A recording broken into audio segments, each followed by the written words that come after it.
Libertad de prensa no es solo poder hablar de lo que uno quiere hablar. Es poder hacerlo sin represalias ni hostigamientos. Economista Mauricio Dávalos, el tema al que les convocábamos es si hay o no hay crisis. Y claro, hay unas medidas que el señor gerente del Banco Central ha dicho que hay que tenerlas para que se configure en realidad una crisis. El señor presidente, en cambio, dijo, bueno, si quieren que se llame crisis, ya, bueno, una crisis que la hemos podido un poco sortear por el buen manejo económico que hemos tenido y lo estamos sorteando. Parte de este buen manejo usted vería en esta utilización de 120 millones de dólares para pagar a proveedores y que con esto de que todo es de todos y es la cuenta y este manejo de la cuenta única. Bienvenido, buenos días. Gracias, Francisco. Encantado de estar aquí con el economista Bucaram y además también luego con el Alberto economista Acosta Burneo. Mire, si es que el tener una contracción económica en el PIB, denominada por el PIB, durante 5 trimestres seguidos, porque el que hayamos crecido, como el Banco Central afirma, el último trimestre del año pasado, eso estaría por comprobarse. Claro. Se ha pedido si es que eso no es tener una crisis, si es que eso no es estar en recesión, no entiendo entonces qué es lo que se llama recesión. Sin embargo, yo más que todo me preocupo porque cuando alguien comete un error y no lo sabe reconocer, necesariamente lo único que va a hacer es profundizar en ese error. Uh-huh. El gobierno culpa de la recesión a la caída de los precios del petróleo, culpa de la recesión a la apreciación del dólar. 1.000 millones de pago de la OCSI.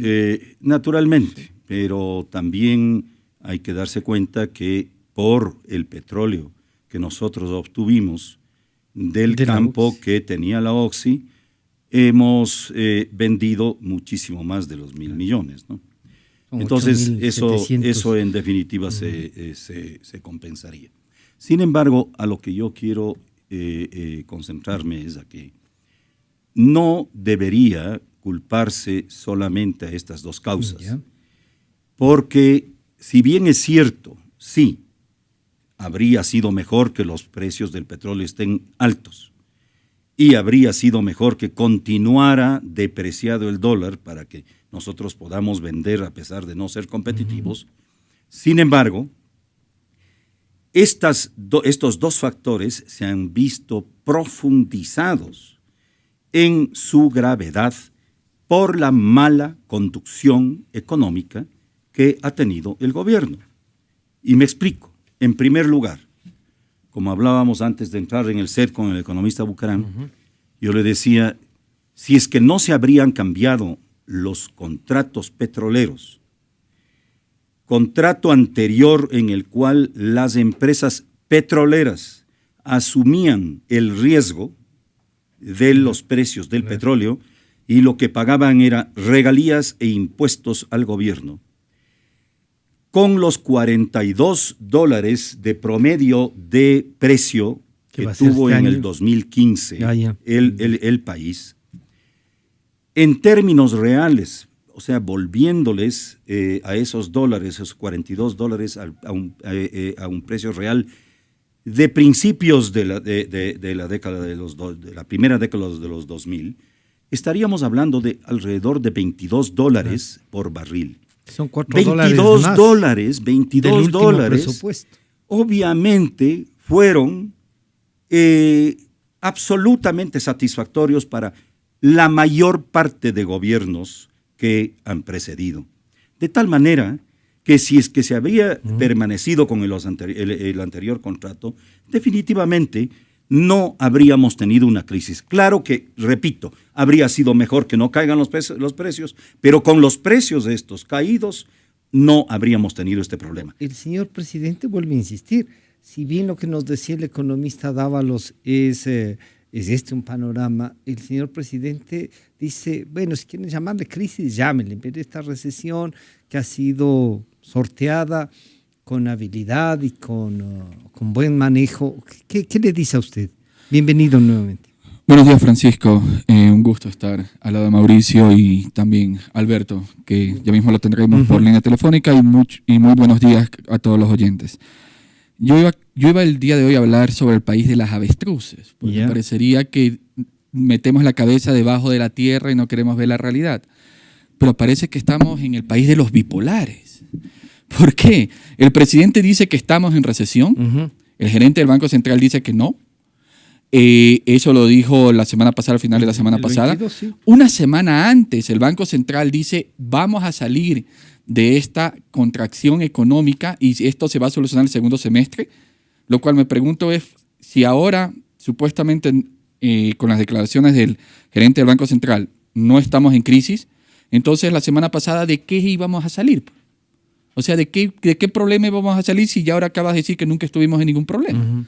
Ahora, quiero referirme justamente a los 4 criterios que utiliza el gerente del Banco Central para definir crisis. Vamos a llamarla por el término que es recesión, porque hasta eso no lo quieren decir. Admitir, ¿no? Es interesante ver cualquier psicólogo o persona que sepa sobre lenguaje corporal. Si ve la declaración del gerente del Banco Central, es muy interesante cómo se le hace difícil evitar que se le salga la palabra recesión. Pero bueno, vamos a utilizar sus criterios. Tenemos 4 criterios. El primero, más de 2 trimestres de crecimiento negativo interanual. Así es. Tasas anuales mayores al 30% o deflación. Reducciones de depósitos y créditos mayores al 20% anual. Y crecimiento anual del desempleo mayor a 2 puntos porcentuales. Vamos uno por uno. Con respecto al Producto Interno Bruto. Tenemos 3 trimestres, no 2. 3 trimestres en donde el crecimiento interanual ha sido negativo. En el tercer trimestre del 2015 fue menos 1%, el cuarto trimestre del 2015 fue menos 1.2% y primer trimestre del 2016 fue menos 3%. ¿Okay? Cumple la condición. Cumplimos ahí la condición. Recordemos, estamos utilizando datos del mismo gobierno. Ahora, vamos con la inflación. Ellos indican que para que haya crisis se necesita una tasa anual mayores al 30% de deflación. Antes, un paréntesis. Todo este fin de semana estuvimos reunidos varios economistas tratando de entender de dónde sacaron estos criterios. No los pudimos encontrar. El criterio generalizado es contracción del PIB y efectos negativos en otros indicadores. No se especifican cuáles son los indicadores, ni se establecen estos límites como ellos lo han establecido, pero juguemos con las reglas de ellos. Vamos, tasas anuales mayores al 30% de deflación. Primero, parecería que no entienden que estamos en una economía dolarizada. Y en una economía dolarizada no es posible tener inflación mayores al 30%. No es posible. ¿Por qué? Porque no existe mecanismos devaluatorios, no existe emisión monetaria inorgánica. Entonces, de alguna manera, la dolarización nos ha blindado a que esta recesión, crisis o este problema económico sea mucho mayor de lo que puede hacer, porque al final de cuentas la dolarización evita que haya estas inflaciones del 30%. Pero lo que sí parece que hay signos es de deflación. Pero no se ve en los valores, porque actualmente la inflación interanual está entre 1.9%, por ahí. Pero lo interesante es esto. ¿Qué es lo que está impulsando esta inflación interanual? No es el consumo, sino más que nada son los impuestos. Yeah. Entonces, esta nueva carga impositiva es lo que ha impedido que nosotros entremos en un proceso deflacionario. De ahí que pudiera decirse y argumentarse que de por sí hay una distorsión sobre otra distorsión. La distorsión de los impuestos están evitando que se genere una deflación. Entonces, podemos decir que quizás por ahí también podemos darle un check, porque hay una deflación oculta que los empresarios, si usted hace una encuesta de los empresarios dicen hay un problema grave, incluso ya se nota en un problema de contracción en los precios. Ahora podemos verlo en ciertos sectores, por ejemplo en el sector de los inmuebles, sector de bienes raíces, los precios están en caída libre. Entonces estamos ya entrando en un proceso deflacionario que no se ha sentido por la carga impositiva que el gobierno nos ha determinado. Ahora vamos a lo del desempleo. Ellos dicen crecimiento anual del desempleo mayor a 2 puntos porcentuales. Es interesante, y hay que de nuevo decirlo, es muy triste que se trate de mantener un discurso político que niegue la crisis y se publiquen cifras, que ellos mismos publiquen cifras que dicen que hay que crisis. dicen lo contrario. Por ejemplo, entre diciembre de 2015 y junio de 2016, los desempleados aumentaron en 58.990 personas. Los empleados inadecuados se incrementaron en 569.872 personas. O sea, lo que antes se llamaba el subempleo ha aumentado. Se perdieron 272.334 plazas de empleo adecuado.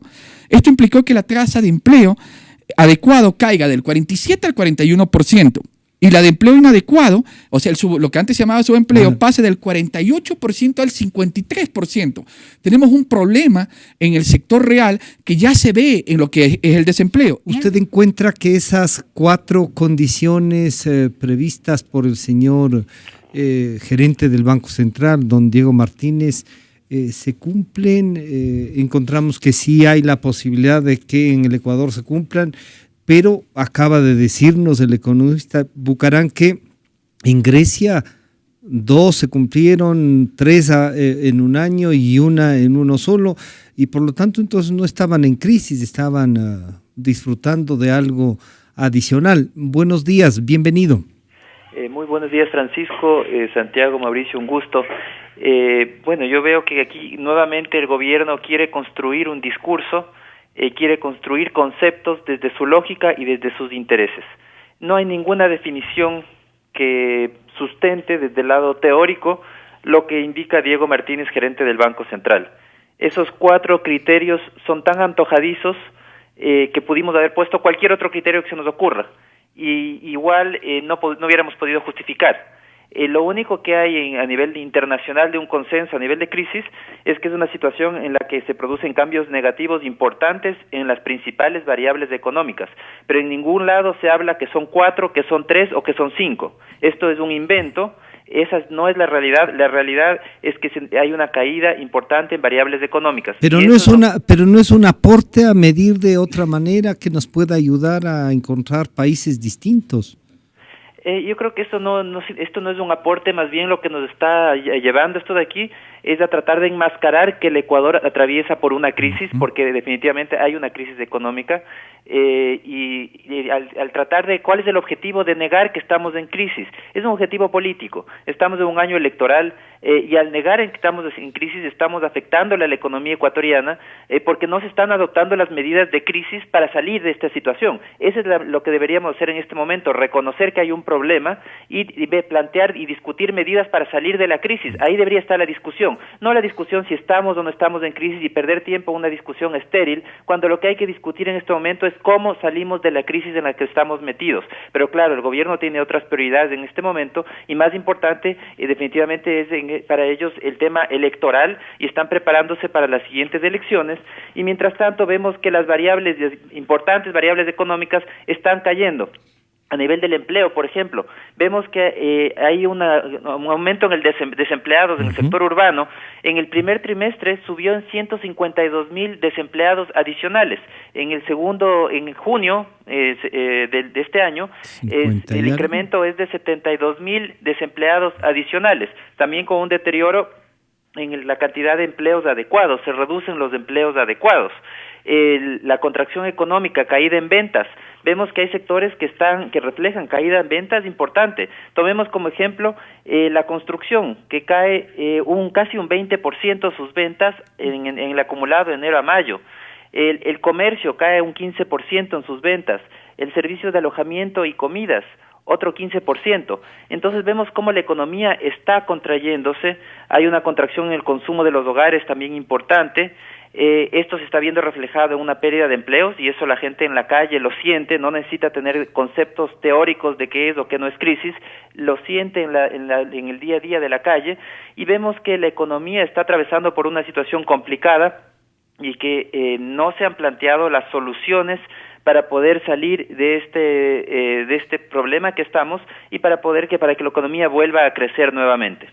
Además del problema de los precios del petróleo, endurecimiento de la moneda del dólar, digamos, la apreciación del dólar, el año electoral, ¿van a llevarnos a cubrir entonces desde su criterio los datos reales? Pero algún rato incluso ellos que van a disputar el poder también van a tener que sincerar esto. El tratar de crear nuevos conceptos o tratar de esconder la realidad en conceptos sirve a nivel de discurso político, pero al final del día lo que cuenta es que las familias pueden llevar el pan a sus casas, y eso es lo que estamos viendo, que es lo que está fallando en la economía, y por eso también se está reduciendo el respaldo político a un gobierno que tuvo casi 9 años de bonanza. Pero en la actualidad vemos cómo ese respaldo comienza a caer, precisamente porque la realidad económica es otra. Por más que queramos ponerle cualquier nombre, se quiera cambiar los conceptos, pero hay una realidad económica difícil que las familias ecuatorianas la están sintiendo. Y el tema aquí también se ha querido culpar todo al precio del petróleo y al dólar fuerte, cuando en realidad esos son detonantes de lo que estamos viviendo. Ya de antemano vivíamos una situación de desequilibrio fiscal, de insostenibilidad fiscal, y que la caída en el precio del petróleo lo que hizo es acelerar el proceso de ajuste que inevitablemente hubiese venido en un momento u otro. El presidente añora a veces la devaluación. ¿No es una forma de pulverizar también las reales posibilidades de un país eso?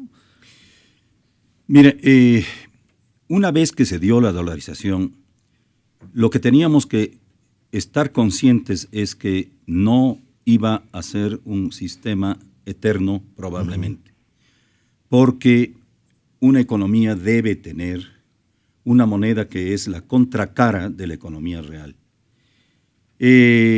Pero para eso teníamos que hacer los deberes, como todos tenemos que hacer los deberes, cada uno en el lugar que la vida le ha puesto.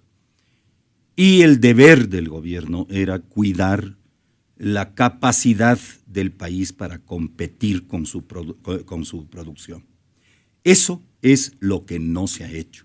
Se ha hecho exactamente lo contrario, porque siempre decíamos, si es que no tenemos una mejoría sustancial en competitividad, verdaderamente vamos a tener un serísimo problema de producción en el momento en el que sube el precio del dólar. Hoy ha subido. ¿Qué es lo que pasa? ¿Cuál es la consecuencia? Pero eso no nos puede ayudar a tener tecnología, sí, y eso más. Mire, la dolarización ha tenido verdaderamente consecuencias extraordinarias desde el punto de vista tanto económico como de bienestar social, como de estabilidad política. Porque con todos los altibajos económicos que hemos tenido, esto habría sido una barbaridad desde el punto de vista político y económico si no habría habido la dolarización. Pero, repito, esto no es un asunto que está para quedarse. Algún día va a tener que cambiar, pero que cambie no destruyendo las vidas de los ecuatorianos, como es lo que seguramente puede pasar. Y hay que entender una cosa, el manejo que ha hecho el gobierno, por ejemplo, de los salarios, es un manejo de alguien que no conoce el país o que no entiende las cifras que tiene el país. Un país en el cual, como hemos analizado, y esto no ha sido diferente en ningún momento del gobierno, un país que tiene más del 50% de la población económicamente activa como desempleadas o subempleados, no es el principal problema el salario mínimo. El principal problema es la generación de empleo. Entonces, desde ese punto de vista, el gobierno a lo que se dedicó es a subir el salario mínimo. Consecuencia. La consecuencia ha sido verdaderamente algo de locos. El salario real ha subido en estos 10 años 52%, mientras los precios han subido en alrededor de 34%. La inflación, ¿no? Los salarios nominales han subido 128%. Entonces, ¿qué es lo que significa eso? Demagogia pura y simple. Esta posibilidad de que nos lleguemos a cumplir pues las 4 condiciones ayudan a que quizá es un mensaje diciendo, vean, esto se puede componer, no tengan mayores problemas, y ya el segundo semestre, el propio presidente ha dicho, va a ser mejor. Bueno, quiero volver justamente a lo que dijo Alberto sobre, por favor, otros indicadores que pudieran decirnos que estamos en una recesión. Solamente basta analizar cómo ha caído la recolección de impuestos. En las estadísticas del SRI nosotros podemos observar 20, que el impuesto a la renta se ha contraído en menos 16% comparado con el mismo periodo enero-junio 2016 comparado con enero-junio 2015. El IVA se contrajo en un 14%, el ICE en un 10%. Entonces, en lo que respecta a la recolección de impuestos, estamos en caída libre. Ahora vamos a las percepciones de las personas y de las empresas. ¿Qué sucede con los hogares y las empresas? El índice de confianza al consumidor, también un índice generado por el Banco Central del Ecuador, está en caída libre. Está en caída libre. El último valor que tenemos es el valor de mayo del 2016 en lo que respecta al índice de confianza al consumidor, de 26.9, que es el más bajo en los últimos 5 años. De hecho, en casi todos los periodos que se ha tomado este índice. Entonces tenemos que la confianza del consumidor está en caída. Lo mismo sucede con la confianza de los empresarios. La confianza de los empresarios, este índice está por debajo de lo que debería ser la tendencia de largo plazo. Entonces, índices que nos demuestran la confianza de los hogares, de las empresas, con respecto al desempeño de la economía, desempeño futuro de la economía, estos índices son sumamente negativos y estos índices son generados por el Banco Central. Estos también deberían tomarse en cuenta. Entonces tenemos caída en la recolección de impuestos, lo cual significa que la gente está consumiendo menos. Caída en estos índices de confianza del consumidor y de los empresarios, lo cual significa que el panorama futuro que los hogares y las empresas ven, o cómo los hogares y empresas ven el futuro, es sumamente desalentador. Pero perdóneme una interrupción pequeñita. El vicepresidente anuncia que hay 238 millones de dólares que estarían en 3 empresas invirtiendo justo este momento y que generarán trabajo tanto para alimentos, para todo eso. ¿Eso no desmentiría un poco decir, vean, sí hay confianza? A ver, ¿cuántas empresas eran? 3. ¿Cuántas empresas tenemos? Ya, bueno. Aparte de eso, si hablamos de empresas, utilizando justamente las cifras de la Superintendencia de Compañías y comparamos 2015 con 2014, 16% más empresas han entrado en pérdidas. Entonces tenemos problemas en que las empresas están cada vez presentando más pérdidas que ganancias. Hay más empresas presentando pérdidas. También tenemos que hay 4.800 compañías que entraron en causal de disolución a finales del 2015. Entonces tenemos muchos indicadores que nos llevan a pensar o muestran de que estamos en un problema de recesión. Y como dijo Alberto, esa decisión de esos 4 indicadores es muy antojadiza. Y de hecho probamos que 3 de ellas la cumplimos. O sea, quizás no estamos en alta inflación, pero hay una tendencia a la deflación. Hay visos de deflación que esa deflación no hemos llegado a tenerla por los altos impuestos. Tenemos alto desempleo, un alto subempleo. De hecho, el desempleo está por encima de esos 2% que ellos dijeron. El subempleo es uno de los más altos de toda la región. Aparte de esto, tenemos la contracción del PIB. Y ahora, con respecto a los depósitos, la contracción de los depósitos que ellos indican, contracción de depósitos y crédito. Esto es algo que hay que darle gracias justamente al sector bancario. El sector bancario, por suerte, aprendió las lecciones del 99-2000, de la crisis bancaria, y ellos han sido más prudentes. No es verdad que han sido más prudentes debido a las regulaciones. No es verdad. Porque la prudencia de ellos viene incluso por razones de protegerse contra los manejos inadecuados de las políticas que se han llevado, especialmente las políticas de reservas del Banco Central. Entonces, si no entramos a esto de reducción de depósitos y créditos, no hemos entrado, es gracias al manejo adecuado y el manejo el manejo correcto de los bancos con respecto a sus finanzas. Entonces, es triste, es patético estar a estas alturas del año, en estas alturas del año seguir discutiendo sobre si hay crisis o no. O sea, da mucha pena. Da mucha pena. Ya en octubre de 2015, varios economistas académicos nos reunimos y presentamos posibles soluciones para la crisis porque ya se sentía. En noviembre, diciembre, no me acuerdo, porque ya fue hace mucho tiempo atrás, hablaba de que el gobierno, en un artículo nuevo, el gobierno sufría de un problema como de adicción, como de alguien que sufre una adicción al alcohol o adicción a las drogas, en donde no admite que tiene esa adicción y por lo tanto, como no admite que tiene esa adicción, es imposible que salga de eso. El primer paso era reconocer, pero seguimos incluso con una recesión mucho más profunda y pese a tener la recesión mucho más profunda, mucho más palpable, solamente falta ir a Guayaquil. Uno tiene que ir a Guayaquil. De hecho, la semana pasada, el mismo día viernes, el Universo sacó un artículo llamado Guayaquil está en modo de supervivencia. El comercio de Guayaquil está en modo de supervivencia, viernes 22 de julio de 2016 en el Universo.